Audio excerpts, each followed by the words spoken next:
How to limit or turn off comments on Facebook post.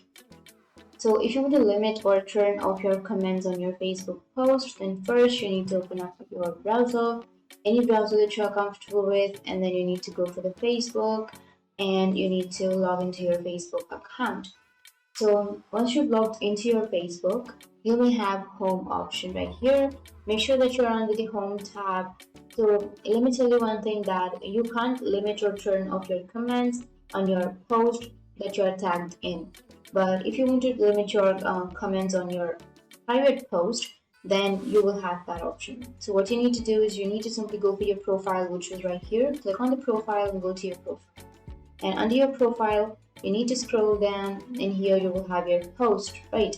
So under your post, what you need to do is go for the upper right, which has that three dots icon of the post.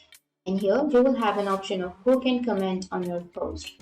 So click on that, and here you need to choose profiles and pages you mention. Or you may have an option of only me.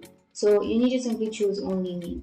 So you can also choose profiles and pages you mention, and once you choose, click on done, and then you need to refresh your page and your settings will be updated. So that's how you can limit or turn off your comments on your Facebook post. And if you have any questions, feel free to comment below. Thanks for watching.